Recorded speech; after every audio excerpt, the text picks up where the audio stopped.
5 वर्षात महाराष्ट्र विधानसभेचं केवळ 131 दिवस कार्य चाललंय मित्रांनो, एक लक्षात घ्या.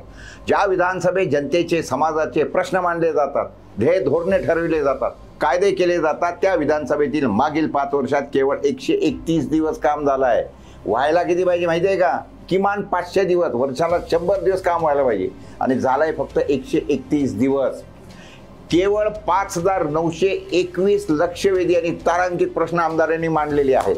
288 आमदार आपल्या याच्यामध्ये आहेत हाऊसमध्ये आणि ही संख्या प्रति आमदार केवळ 20 होते मग त्या दृष्टिकोनातून, आणि 5 वर्षात प्रति आमदार 20 होतात. मग याचा अर्थ 5 वर्षाचा काळ जर तुम्ही लक्षात घेतला तर केवळ 4 प्रश्न सरासरी एका आमदाराने विचारलेले आहेत. सरासरी म्हणतोय, त्याच्यामध्ये अनेक असे आहेत आमदार की ज्यांनी एकही प्रश्न विचारलेला नाही आहे.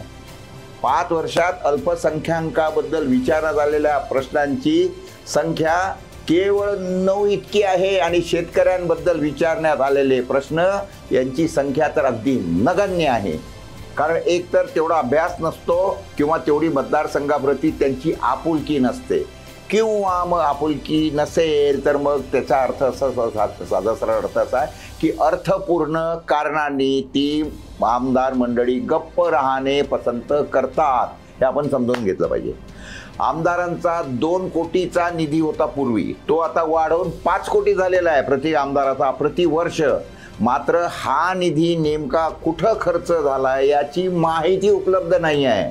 आणि ही जेव्हा गोष्ट विचारण्यात आली त्या संदर्भामध्ये अतिशय गंभीर अशी उत्तरं मिळालीत. लोकसभेमध्ये खासदारांचा जेवढा निधी असतो ना मित्रांनो, तेवढाच विकास निधी आता एका आमदाराला मिळतो एका छोट्याशा मतदारसंघासाठी लोकसभेच्या तुलनेमध्ये.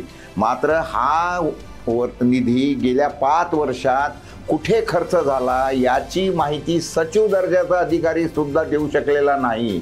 त्यांनी सांगितलं ते जिल्हाधिकाऱ्याकडे बोट दाखवलं. आणि या सगळ्या संदर्भामध्ये संपर्क नावाची एक संस्था आहे, त्या संपर्क संस्थेने सगळे शोध लावले, या संदर्भात सर्वे केला आणि त्याच्यानंतर त्याची केलं तर त्याचे अध्यक्ष जे आहेत मेघाताई कुलकर्णी, त्यांनी हे सगळं मांडलंय, आरोप केले आहेत असे सगळे. हे आपण समजून घेतलं पाहिजे.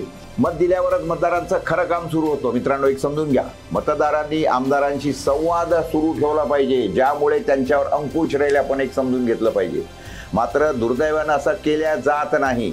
सार्वजनिक मुद्दे घेऊन आमदारांकडे आपण जायला हवं, लोकांनी बदलायला हवं. हळूहळू त्यांची जी काही पद्धत आहे ती त्यांच्या संदर्भामधली ती बदलायला हवी. आपण एक सजग नागरिक आहोत, जागरूक राहिलो तरच आपण निवडून दिलेले लोकप्रतिनिधींना त्यांची जबाबदारी आणि कर्तव्य समजेल, हे तुम्ही पहिले समजून घ्या.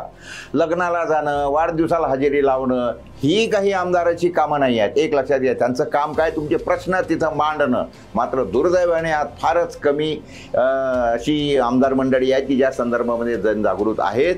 मात्र फारच कमी असे आमदार आहेत की ज्या सगळ्या संदर्भामध्ये अजिबात जागृत नाहीत आणि अशी गंभीर परिस्थिती सध्याच्या घडीला देशात निर्माण झालेली आहे. संस्थेची जी वेबसाईट आहे संवाद संस्था, त्या संस्थे वेबसाईटवर जी काही प्रकाशित ही सगळी माहिती आहे ना, तो अहवाल वाचल्यानंतर इतक्या धक्कादायक बाबी त्या सगळ्यांनी मांडलेल्या आहेत की त्या अत्यंत गंभीर आहेत. 5 वर्षात सुमारे 1825 दिवस असतात मित्रांनो, एक समजून घ्या. आणि त्यापैकी केवळ 131 दिवस विधानसभेचं काम झालं आहे. म्हणजे 10%पेक्षाही कमी कामकाज होणं ही तर बाब फारच गंभीर आहे, हे आपण एक समजून घ्या. आणि त्याच्यानंतर ह्यापूर्वी देशाच्या विधानसभेमध्ये पश्चिम बंगाल असेल, केरळ असेल, महाराष्ट्राची कामगिरी उत्तम होती या सगळ्यांच्या तुलनेमध्ये. मात्र कोविडच्या काळामध्ये महाराष्ट्रातील 3 अधिवेशने या लोकांनी कोविडचा बहाणा सांगत घेतलीच नाहीत. आणि जी अधिवेशनं झाली त्यातील काही अधिवेशनात प्रश्नोत्तरांचे तास अक्षरशः गाळल्या गेले किंवा टाळल्या गेले. धक्कादायक बाब सगळ्यात महत्त्वाची म्हणजे विधिमंडळ कामकाजासाठी विविध समित्या असतात, एक लक्षात घ्या.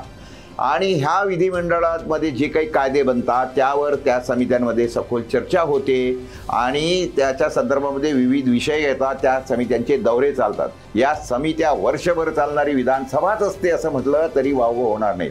यात सर्व पक्षीय आमदार असतात, महाराष्ट्रभर ह्या समित्या दौरे करत असतात, विविध प्रश्न समजून घेतात, लोकांची चर्चा करतात, संवाद साधत असतात. परंतु महाविकास आघाडी सरकार असताना या समित्यांवर आमदारांची नियुक्ती करण्यात आली होती. मात्र त्या काळात कुठल्याही समितीची एकही बैठक झालेली नाही.